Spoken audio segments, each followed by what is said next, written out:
रूस है, चीन है और बाकी जो ईरान है, तो ये दो ऑपोजिट कैंप्स का ये है। तो ये प्रॉक्सी वॉर में एयरक्राफ्ट कैरियर का जो रोल है वो है सबसे पहले एरिया को स्ट्रेटेजिकली आइसोलेट करना, ताकि इस प्रॉक्सी वॉर के जरिए ये इसका एस्केलेशन ना हो, क्योंकि किसी भी मुल्क के लिए तीन तरफ से प्रॉक्सी सोल्जर से लड़ना इतना आसान नहीं होता है।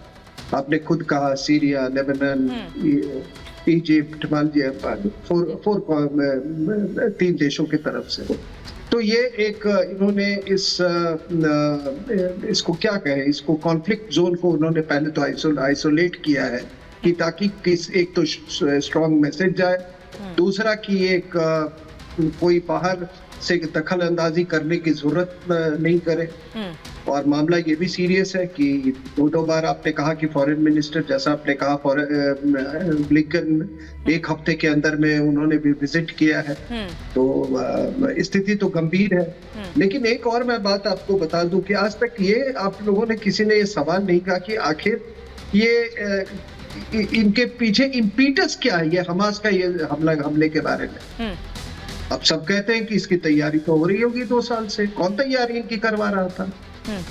और मैं ये नहीं कहना चाहता, देखिए राष्ट्र हित में मैं समझता हूँ कि ये किसने करवाया, लेकिन मैं राष्ट्र हित में नहीं बोलूंगा आपके टेलीविजन पे जी ये बात कि किसने ये इसको करवाया। लेकिन इतना जरूर आपको कह सकता हूँ कि आज तो कोई रशिया यूक्रेन वॉर के बारे में बात ही नहीं कर रहा।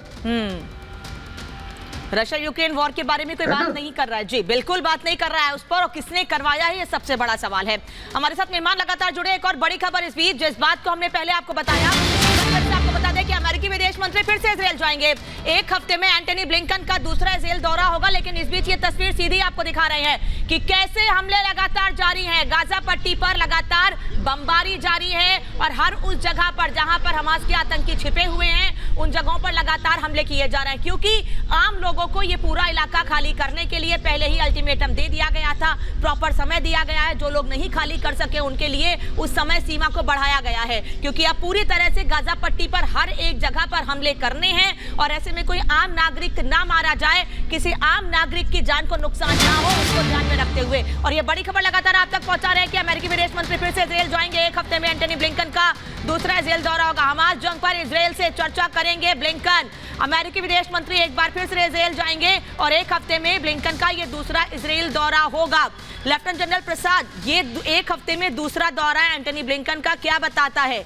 आगे और मदद पहुंचेगी अमेरिका की या फिर और कोई बड़ी स्ट्रेटजी तैयार की जा रही है हमास के खिलाफ?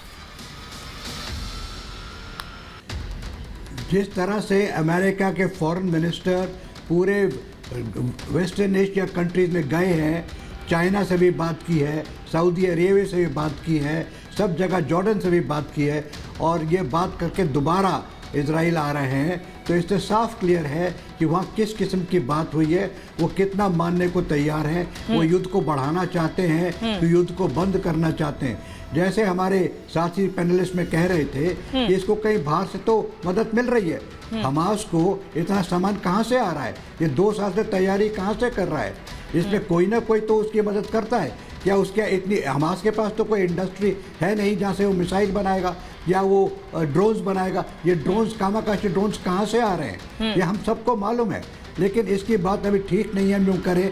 लेकिन जो आप दौरे की बात कर रही है फॉरेन मिनिस्टर की, उसे साफ जाहिर है कि वो आके इजराइल को बताएंगे कि उनकी किस किस्म से बातचीत हुई है, उनकी असेसमेंट क्या है कि बाकी देश जो चारों तरफ से इजराइल को घेर रहे हैं उनकी रणनीति क्या है, उनका सोच विचार क्या है, क्या वो इस युद्ध को बढ़ाना चाहते हैं, क्या वो चाहते हैं कि लेबनान के अंदर भी डिस्ट्रक्शन हो, क्या वो चाहते हैं सीरिया के अंदर भी डिस्ट्रक्शन हो, वो चाहते हैं कि जॉर्डन में भी बम गिरे, क्योंकि इजराइल तो अब रुकेगा नहीं। इजराइल तो अगर हिजबुल्लाह कुछ करेगा तो हिजबुल्लाह लगा के भी करेगा, वो तो वहाँ पे चाहे ट्रुप्स मतलब अभी कह रहे हैं कि कुछ देश इजराइल को नुकसाने का काम कर रहे हैं, लेकिन फायर असॉल्ट तो करेगा, तो फायर असॉल्ट उसने करना शुरू कर दिया है, दमास्कस पर कर दिया है, लेबनान में कर दिया है। तो अगर वो चाहते हैं कि कि वहाँ लेबनान में बर्बादी हो या जॉर्डन में बर्बादी हो, इमारतें गिरें, सिविलियंस को नुकसान पहुँचे, ये सब बातें देखनी पड़ेंगी। तो इसी पर वो बातचीत करके जो आए हैं, वो आज इजरायली प्राइम मिनिस्टर के साथ दोबारा बात करेंगे कि उनका वेस्ट एशियन कंट्रीज का क्या व्यू है, आप इस पर किस तरह से कर सकते हैं, आप में क्या काबिलियत है, आप में क्या इतनी हिम्मत है, आपको हमसे क्या मदद चाहिए कि हम आपको कितनी मदद कर सकेंगे, उसके बाद हम मदद नहीं कर पाएंगे, ये सब बातों का जिक्र होगा। मतलब मेजर जनरल सिन्हा, ये जो युद्ध है ये और जल्दी खत्म हो सकता था,